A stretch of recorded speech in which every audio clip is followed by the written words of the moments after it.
It's a very interesting poem. I was not thinking of reading, but I think Manson of Radha has prompted me to read it. Babuji used to call Mother Radha. It was so much of respect. No one has ever addressed Radha ji as Mother Radha. And when he reached a certain state of consciousness in his love, Radha ji said, I'm mesmerized. Please don't call me mother anymore. Take me as your sister. You have surpassed my love for Krishna. So these are things we have to learn from lives of great people. See, no point just worshipping them. Become like them. Then it's a true worship. Radhe Radhe. And this poem is appropriate for this temple also. See, स्वर्ग में विचरण करते हुए अचानक एक दूसरे के सामने आ गए विचलित से श्री कृष्ण प्रसन्न चित राधा कृष्ण सक पकाए राधा मुस्कुराई इससे पहले कृष्ण कुछ कहते राधा बोल उठी कैसे हो द्वारकाधीश जो राधा उन्हें कान्हा कान्हा कहते बुलाती थी उसके मुख से द्वारकाधीश का संबोधन कृष्ण को भीतर घायल कर दिया फिर भी किसी तरह अपने आप को संभाल लिया और बोले राधा से मैं तो तुम्हारे लिए आज भी कान्हा हूं तुम तो द्वारकाधीश मत कहो आओ बैठते हैं कुछ मैं अपनी कहता हूं कुछ तुम अपनी कहो सच कहूं राधा जब जब भी तुम्हारी याद आती थी इन आंखों से आंसुओं की बूंदें निकलती थी बोली राधा मेरे साथ ऐसा कुछ नहीं हुआ ना तुम्हारी याद आई ना कोई आंसू बहा राधा से बोली राधा मेरे साथ ऐसा कुछ नहीं हुआ कि आपको याद किया और रोई ना तुम्हारी याद आई ना कोई आंसू बहा क्यों क्योंकि हम तुम्हें कभी भूले ही कहाँ थे जो तुम याद आते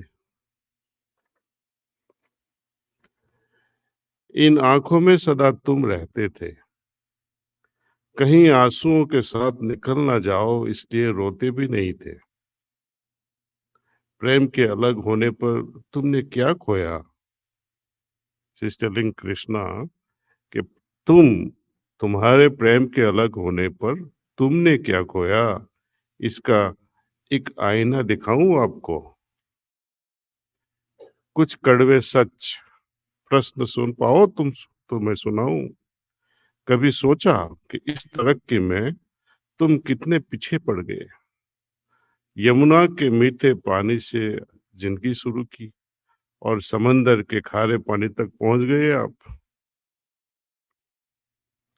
एक उंगली पर चलने वाला सुदर्शन चक्र पर भरोसा कर दिया और 10-10 उंगलियों से चलने वाली बांसुरी को भूल गए आप कान्हा जब तुम प्रेम से जुड़े थे तो जो उंगली गोवर्धन पर्वत उठाकर लोगों को विनाश से बचाती थी प्रेम से अलग होने पर वही उंगली क्या क्या रंग दिखाने लगी सुदर्शन चक्र उठाकर विनाश के काम आने लगी कान्हा और द्वारकाधीश में क्या फर्क होता है बताऊं कान्हा होते तो तुम सुदामा के घर जाते सुदामा तुम्हारे घर नहीं आता युद्ध में और प्रेम में यही तो फर्क होता है।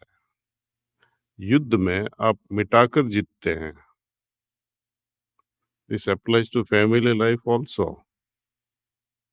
युद्ध में आप खुद को मिटाकर जीतते हैं और प्रेम में आप मिटकर जीतते हैं।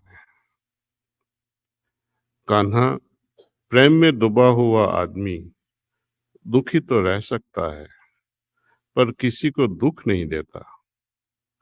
आप तो कई कलाओं के स्वामी हो, स्वप्न दूरदृष्टा हो, गीता जैसे ग्रंथ के दाता हो, पर आपने क्या निर्णय किया?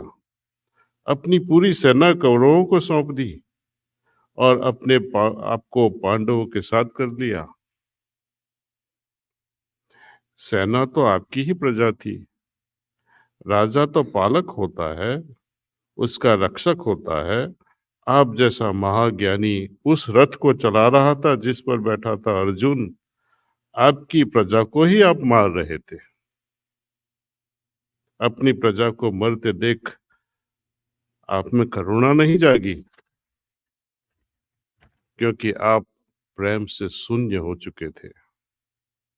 आज भी धरती पर जाकर देखो, अपनी द्वारका देश वाली छवि को ढूंढते रह जाओगे हर घर, हर मंदिर में। मेरे साथ ही आप खड़े नजर आओगे। आज भी मैं मानती हूँ, लोग गीता के ज्ञान की बात करते हैं, उनके महत्व की बात करते हैं, मगर धरती के लोग युद्ध वाले द्वारकाधीश पर कभी नहीं, प्रेम वाले कान्हा पर भरोसा करते हैं। गीता में मेरा दूर दूर तक नाम भी नहीं है, पर आज भी लोग उसके समापन पर राधे राधे कहते हैं। Thank you.